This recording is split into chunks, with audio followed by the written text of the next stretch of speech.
Hi everyone, I'm Any New Province, and this week we're kicking off Guilds of Ravnica season by finding out if Maximize Velocity is possibly Pauper Playable. Maximize Velocity is the first of many exciting commons from Guilds of Ravnica that I can't wait to try out for this series. It costs 1 red mana for a sorcery that gives target creature +1/+1 and haste until end of turn, but the most exciting part about Maximize Velocity is the new mechanic, Jumpstart. Jumpstart says you may cast this card from your graveyard by discarding a card in addition to paying its other costs, then exile this card. This cool new mechanic that resembles Flashback obviously goes well in a deck that wants to cast tons of instant and sorcery spells because you get an extra activation by casting it back out of your graveyard. That's why I've decided to maximize Velocity's utility by trying it out in a mono red Kiln Fiend shell that I'm calling Jump Fiend. Before I get into the deck tech, I just want to let you know you can like the video or subscribe to the channel down below. I'd really appreciate it. It's a great way to let me know you've enjoyed everything, and it really encourages me to keep making great Pauper content. Alright, let's get into Jump Fiend. The creature that pairs best with Maximize Velocity is our first threat, Kiln Fiend. It costs 1 and a red for a 1/2 elemental beast that says whenever you cast an instant or sorcery spell, Kiln Fiend gets +3/+0 until end of turn. Maximize Velocity adds +6/+0 to Kiln Fiend's power when you're trying to attack for lethal, but more than that, it also gives you an element of surprise. If your opponent is on an interactive deck, you can wait until they tap out, get a hasty Kiln Fiend, and win the game with it. We're not just using the element of surprise to win the game though, we're trying to win the game as early as possible no matter what it takes, and this next creature helps a lot with that. It even enables turn 2 kills. This is Immolating Soul Eater. It costs 2 generic mana for a 1/1 artifact creature Hound. You can pay 1 for Rexian red mana, which means you can pay red mana or 2 life to give Immolating Soul Eater +1/+0 until end of turn. There's really no feeling like paying 18 life to pump Immolating Soul Eater up to a 10/1 and then swinging at your opponent before giving it double strike. How are we going to give it double strike? Well, with Temur Battle Rage, of course. Whenever this spell resolves, you're almost definitely winning the game. Temur Battle Rage costs 1 and a red for an instant that gives target creature double strike until end of turn. It also has the Ferocious ability, which is really important. It says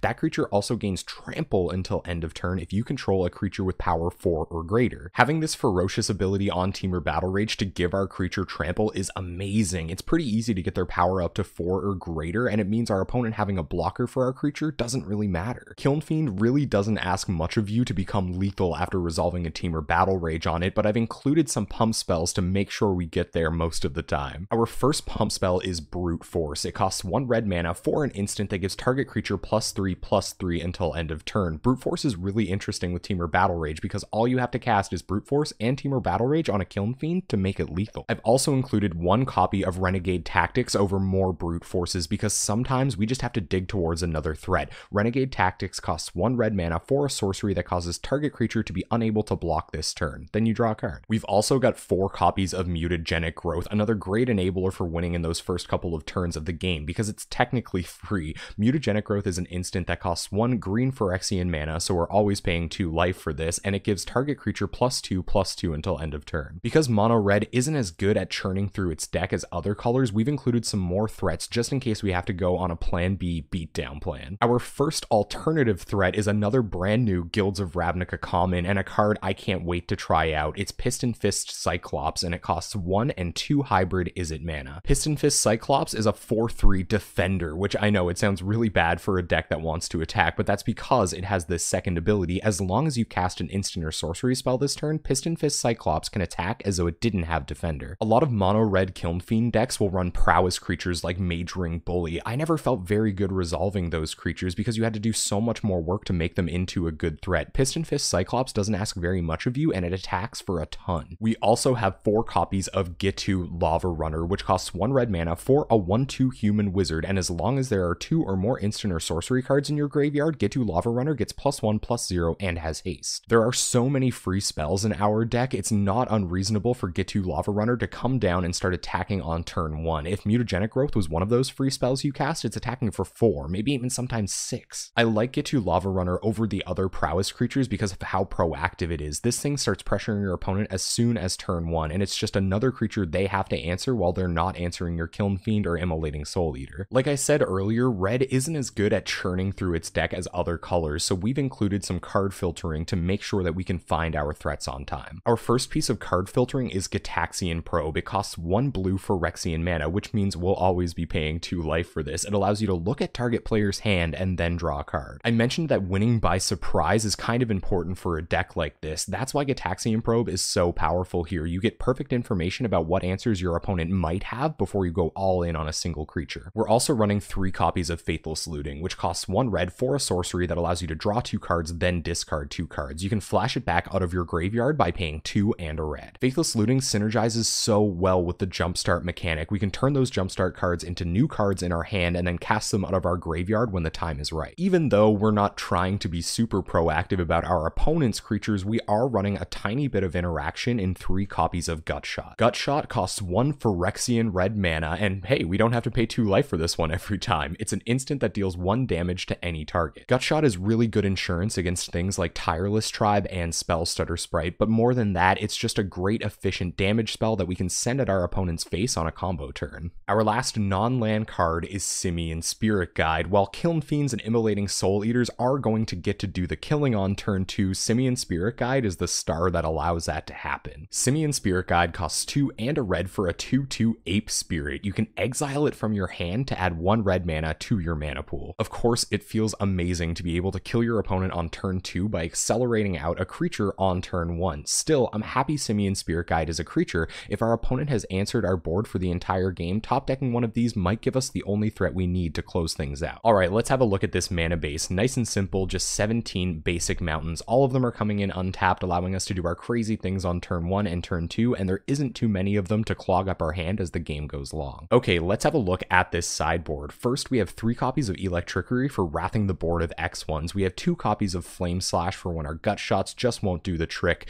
We have 2 copies of Flaring Pain to fight those moments pieces. We have a copy of Apostle's Blessing for all of our opponent's targeted removal. We have 2 copies of Dead and Gone for answering Gurmag Anglers or just for bringing in more removal. We have 2 copies of Molten Rain for blowing up our opponent's Karuz and Tron lands, and we have 3 copies of Smash to Smithereens to blow up artifacts in a proactive way. And there you have it, mono red Jump Fiend. We're going to take this deck into a league at twitch.tv/AnyNewProvince this Tuesday night at 7 p.m. Atlantic time. We're there every Tuesday night playing Possibly Pauper Playable decks. Before I go, I just want to remind you that you can like the video or subscribe to the channel down below. I'd seriously appreciate it. It's a great way to let me know you've enjoyed everything, and it really encourages me to keep making great Pauper content. Thank you so much for watching. I hope you enjoyed this deck tech, and hopefully I'll see you on Tuesday night.